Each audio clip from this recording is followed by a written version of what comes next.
there's a guy that, Malik, I have a lot of respect for on a number of different levels, but mostly because he comes to better his craft every single day.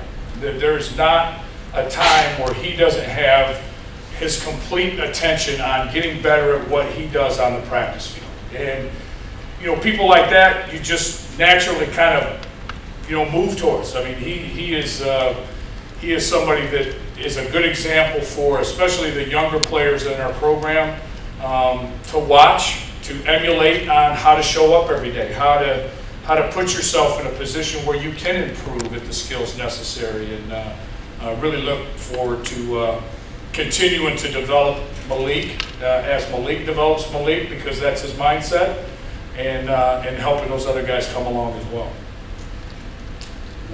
In what demonstrable ways have you seen Jaden progress, his comfort level, the things that he's able to do on the field physically?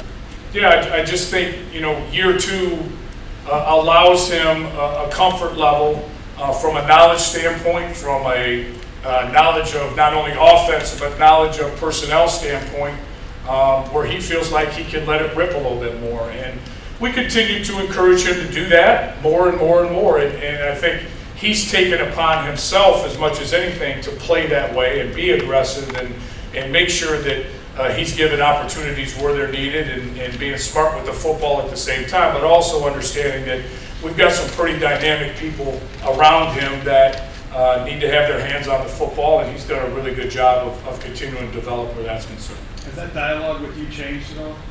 I don't know that it's changed as far as, I think what it is it's like anything else, right? The more familiar you are with one another, sometimes the less that needs to be said, and maybe it's a look, maybe it's a thumbs up instead of, hey, what the heck, this, that, or the other thing. So it's been a positive thing for sure.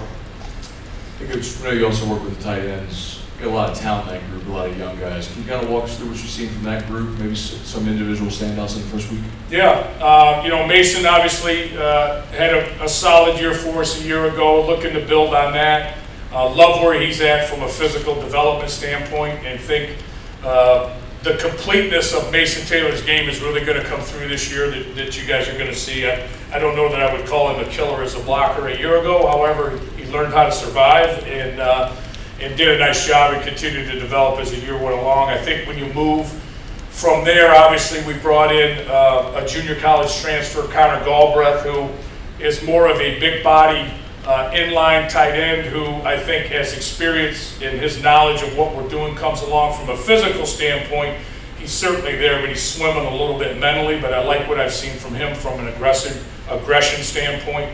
The younger guys, Jackson Magone, unbelievable route runner, understanding of the passing game, how to create space for himself, how to break down people in man coverage, is somebody that can definitely help us in the passing game. Now, he's got to continue to work on his weight. He's like 230 pounds. I don't know that I want him blocking many defensive ends.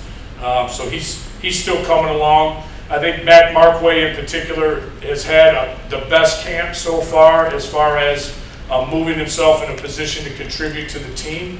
Through a physicality standpoint, I think he's moving better in space.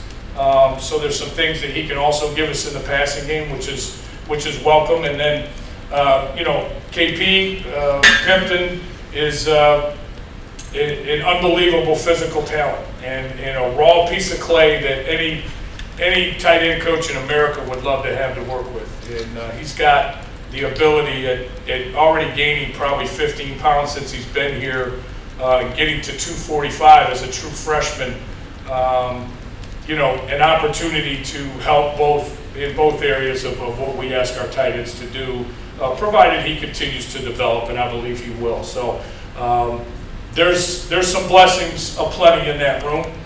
We got to figure out who fits best and where, and how to really utilize those guys the best way. But it's exciting, and it's been a little bit of a journey, kind of getting that room where we thought it could really contribute to the way that I believe it will this season. Coach, with the veterans you've got on offense and the numerous guys you've got at each skill position, are you seeing where there's things you can do offensively that you couldn't do last year? Are you seeing the possibilities? I definitely am, and I think they do too. And I think, year 2 in the system, obviously, they're not just worried about necessarily what their assignment is on a particular play call. We're past that. And we started to get past that probably 5 or 6 days into spring ball, and they carried that into the summer where there's a more understanding offense as a whole and what we're trying to accomplish, not just what we're doing, but why we're doing it. And, that how their job interacts with the job of the guy next to them, and the details in particular, my Lord, the details. Like you watch last year's tape of us, and we're out there in survival mode offensively. And now we're deeper into the details, and we understand defensive looks better, and what causes us issues, what doesn't, how to adjust it. All those things get better with time, good Lord willing. And with the veteran guys that we have, that's been the case so far, where their recognition level, their understanding of the details of their position in particular has gotten better and better and better. And what that hopefully leads to down the road is the ability to move those guys into different positions and let them go and cause some angst on the defensive coordinator's part. Michael Alexander from the Advocate. We talked with you in the spring about how y'all wanted to create more explosiveness in few different ways. Where do you think y'all made progress or continue to make the progress that you'd like to in that spot? And just what is continuing to go into being more explosive? Is it as simple as, I don't know, like different routes, or is there more than that? Yeah, I think a couple things. I think first off, I thought we caught a lot of footballs with our backs turned to where we were trying to score last year, if that makes sense. So we ran a lot of stops and comebacks and different things like that, and we're good at it. So it's easy to call as the play caller the things that you're obviously good at. And we did some things in some of our other concepts, passing game wise, where there wasn't as many, I didn't think, catch and run opportunities, which really can contribute to your explosiveness and how much more explosive you can be. So we've tried to correct that from a scheme standpoint. Not that we're not going to throw stop routes into the boundary and things like that, because we got guys that can do those jobs and they're really effective things. But I think what we looked at was trying to create more catch and run opportunities for the great athletes that we have and allow those guys to be what they are, which is, with the ball in their hands, pretty dangerous football players. So I've seen some real positive progress where that's concerned. I like a lot of the things that we're doing where we just subtle tweaks to what we were doing scheme-wise a year ago to allow those guys with proper ball placement to have a few more catch and run opportunities, that has led to more explosiveness. Coach, I guess you just talked about it to an extent, but their overall confidence now that you know who the offensive line is as opposed to a summer ago, you know who the quarterback is, and they're a second year in the playbook, just the overall productivity and confidence they have in this month leading up to that first game. Yeah, I think, I think about going into the Florida State game a year ago, and boy, there were a lot of unknowns. And I don't know how well they knew us, and I don't know how well we knew them. And it's just a whole different feeling and vibe around the growth that we made during the season, allowing those guys to have a little bit more of a head start into what we can possibly become if we continue to work really hard at it as fall camp goes along and as the season goes along. Because that's really what we're all driving for is where you are in week 1 and where you are in week 12, 13, and in the bowl game should look different, should be different if you're doing a good job, and as players and coaches in particular. So I think we saw that last year. I think they gained confidence because of that.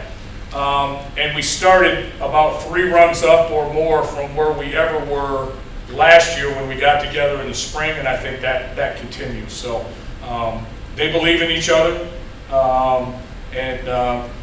We believe in them, so it's got some excitement surrounding it for sure. Coach Matthew Brewer with On3. Just how do you feel about the depth of your offensive line right now, especially with a guy like Zaylen Turk coming in the way he's been? Yeah, I think that's a work in progress, as it always is along the offensive line, especially when You have some true freshmen who are kind of dipping their toe in the 2 deep. That's going to be a minute, and as much as anything, have we seen things from each one of them that are really kind of catch your eye and go, boy, that's awesome. He's got a chance. There has been, and from all of those younger kids across the front, I think Mason Lunsford has made some good contributions and will provide some depth inside as well. So I like the additions to the room, whether those are true freshmen or Mason in particular, who will add, I think, some depth to the position. I think it's going to be a minute before we get to the point where we kind of solidify who's going to exactly be where. But there's a lot of really good material to work with there, and I know Coach Davis is excited about it. Okay. You talked briefly about being able to move the veteran guys around on the offense. I talked to John Trey Kirkland a couple days ago, a guy who was going out as you were coming in.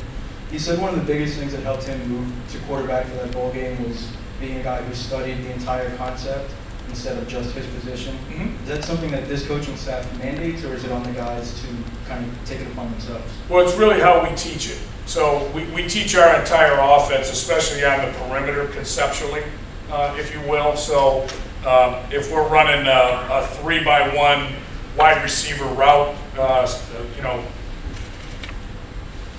player 1 to the field on this concept has this, player 2 has this, player 3 has this. And I think if you teach it that way, it allows you to sometimes put who normally would be number 2 out at number 1 and he knows what to do, or number 2 at number 3, and flip guys around and put them in different spots to give the defense some different looks and kind of hide splits, hide formations, do some different things along those lines. So if they understand the concept of what you're doing, the parts become interchangeable. And you really have 5 skill guys on the field and 11 personnel at a time that you can kind of mad scientist and flip around wherever you feel like you can take advantage of the defense. And the more depth their knowledge is in understanding the concepts, regardless of position, the more versatility you can have. So that's a good thing.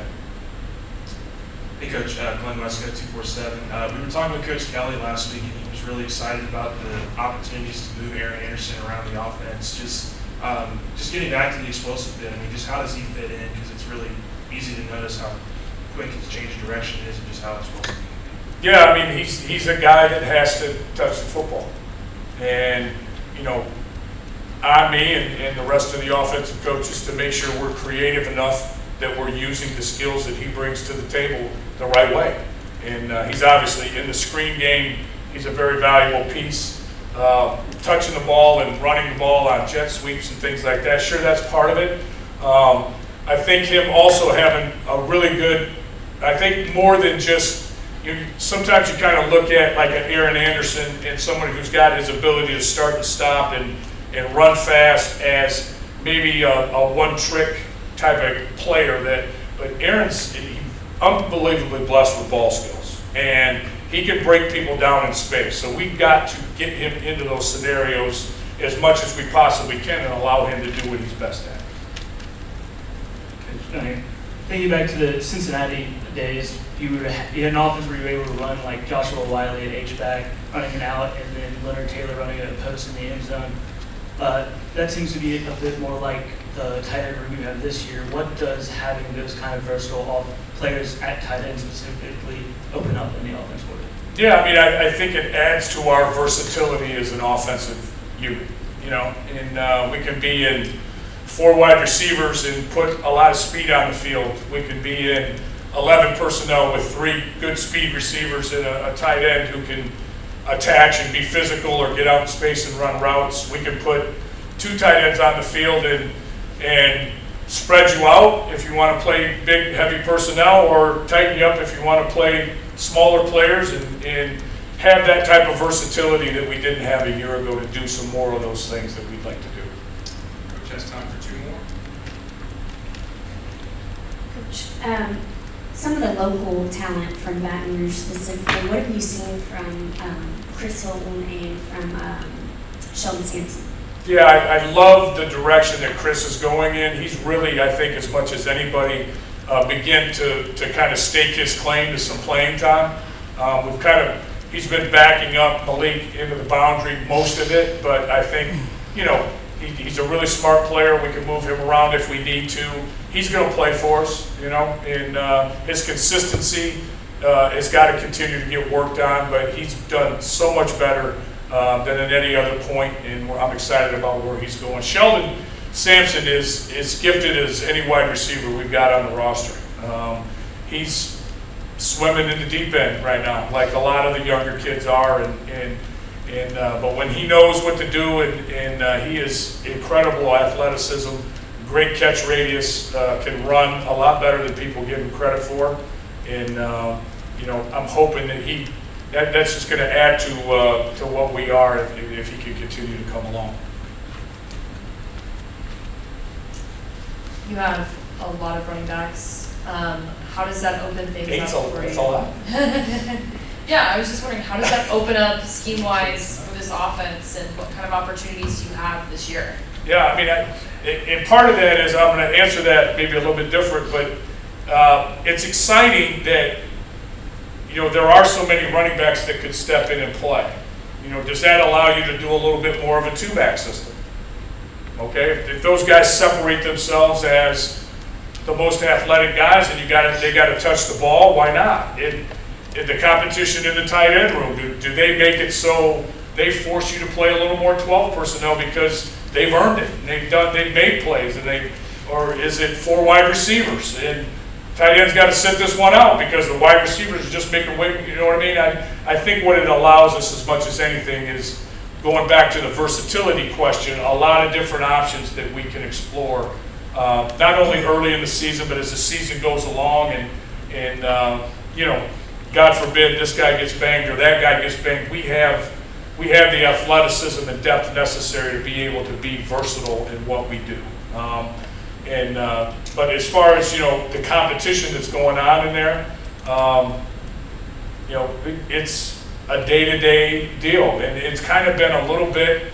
Which is good and bad. It's good because we're only just starting camp. That one day one of them looks really good, and the next day the next guy really looks good, and it's kind of like been a little bit of a back and forth. And that's one of the positions that I was kind of alluding to in my opening statement about some of this is going to take a few minutes to sort out.